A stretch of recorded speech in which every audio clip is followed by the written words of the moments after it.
So a quick video for you. We'll call this one "Their Fake World is Collapsing."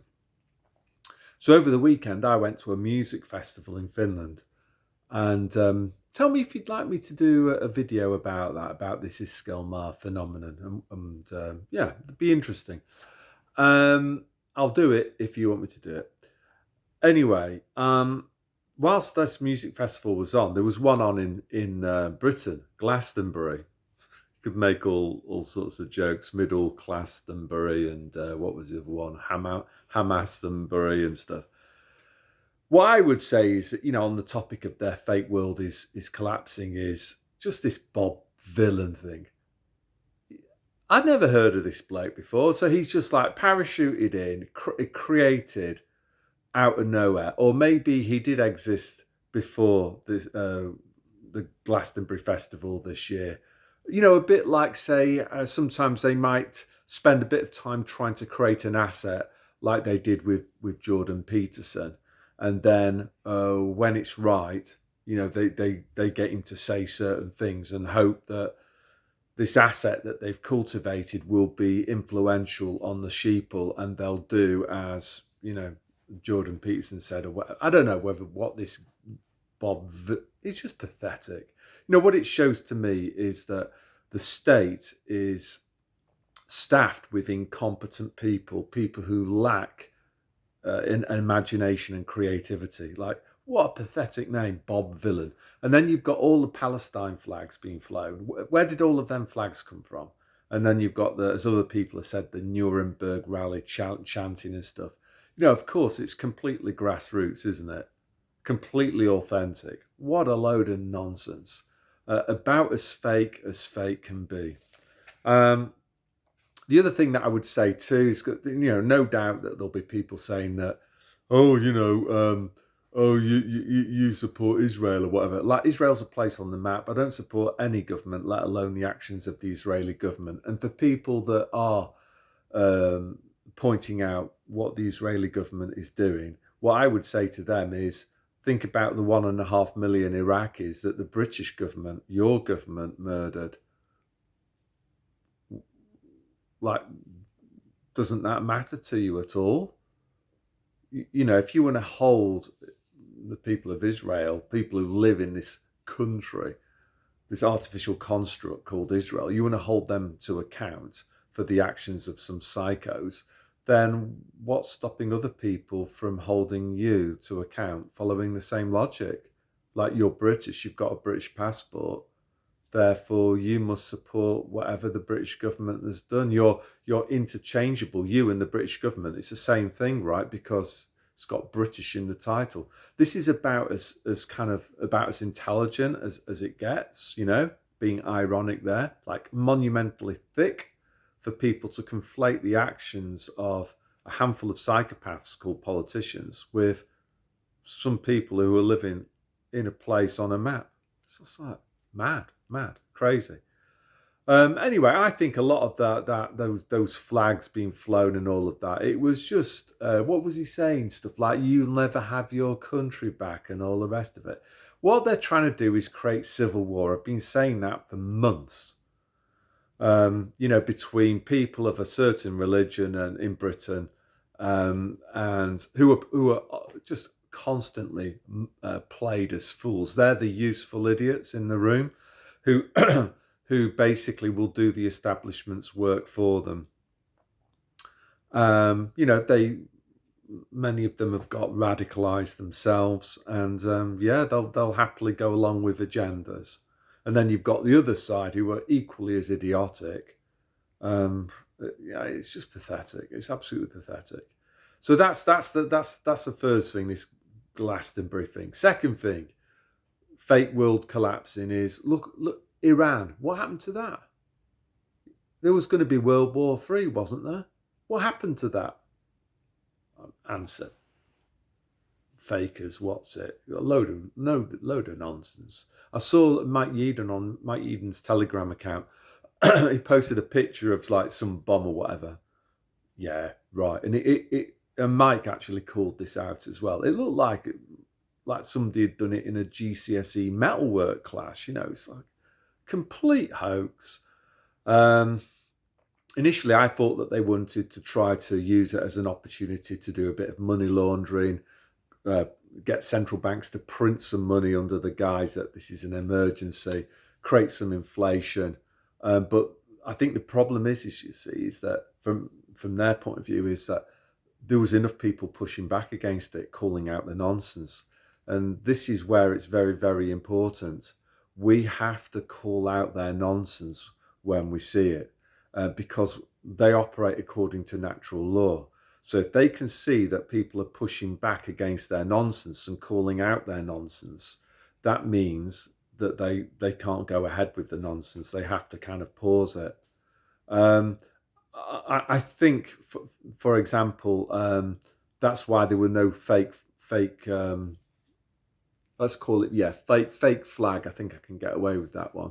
Um, so far, because lots of people were talking about fake flag events that were going to be used in connection with um, Putin.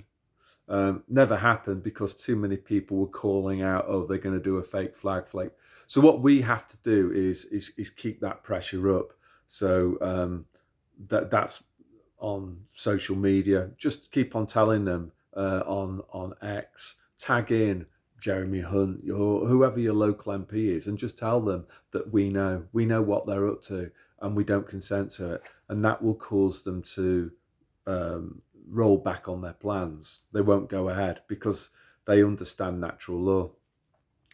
Right. Third example of their fake world is collapsing is the kind of response to this Rachel Reeves crying thing. I've looked at some still photographs of it. I don't know. Like, no one's really engaging with it. It's not just like some puppet show, isn't it? It's all kind of fake. The idea that Rachel from accounts is in charge of anything, she's just some sort of compromised puppet. Who cares? Yeah. And basically, if her tears were really real, then the only thing that she would be crying about is the fact that she knows that she's going to be in the history books, as they've decided that the narrative for her is going to be she screwed up. So her ego is probably took a big dent because she kind of knows that when the economy crashes, they're going to pin it on her, and Gordon Brown and whatever beforehand when the history books are fully written, because what we've had is a 40-year credit bubble. Like there's three ways really of generating the funds needed to finance consumption. The first one is to produce things of value, goods and services. So basically, that's what China's been doing. The second way is to sell off assets. So sell off famous British companies. With the money you get from that, you buy the stuff that's imported, the stuff that you want that you no longer produce. So that's been going on in Britain for like 30, 40 years. And then obviously the final one is just to run down savings and or take on debt. And that's also been happening. And we're actually now reaching the end of the road on that one. The debt levels have been rising. As a nation, our wealth has been heading south rapidly because we've been selling off assets and taking on debt, which obviously is going to make you poorer. More of whatever income is still earned is going to go out of the door in interest payments. That's just how it works. So yeah, basically Rachel Reeves knows that she's going to take the fall on that. They're going to pin it on her. She's the person that crashed the economy. Um, fourth bit about the fake world is collapsing. I'm really pleased about this. That more and more people have kind of realised that Farage is just the same as the rest of them. Like, of course, he's just the same as the rest of them. But more and more people are realising that. For example, like his Brit card thing. Again, this is what I told you like 6 or 7 months ago. They've put away the woke. They're lining him or somebody like him up to become the next prime minister. For excuse my language, for shits and giggles, I'd love to see the football man from Luton. That'd be cool. So Brick card, yeah, they need their digital ID. He's pursuing this. He might criticise Blair, but he's pursuing the same agenda. Digital ID. Once they've got that, they can then try to roll out a programmable central bank digital currency that's linked to a Chinese social credit system. Um, the other day, I tried to explain that to some normies on Facebook, and one of them goes, "Oh, that's just a conspiracy theory." I said, "No, it's not, because they already have that in China. So there's nothing theoretical about it at all, because it actually exists in China." So that's a good tactic to use on these people. When they start throwing conspiracy theory back at you, just say to them, "Well, there's nothing theoretical about it. It's not a theory. I'm just describing reality here.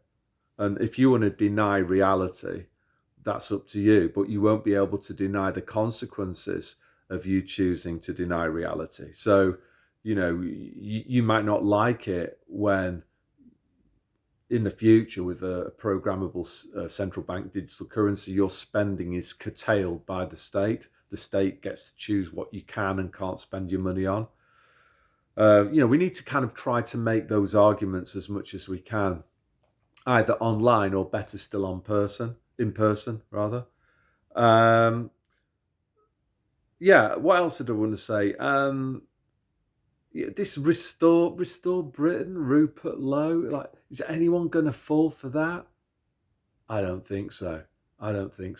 Now, there will be some people writing in the comments here. No, people are still fast asleep.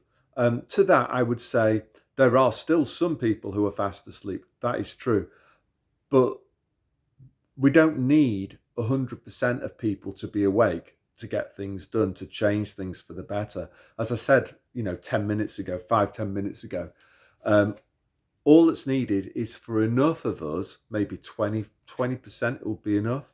All we need is 20% of us to basically start calling stuff out, and then, because they operate according to natural law, they'll roll back on things. And that this percentage of people who know that the system is bent, they're no longer trusting in it, they're taking the mickey out of it. Humour's very, very powerful. That's a great cause for optimism. So that's all I want to say today. So God bless.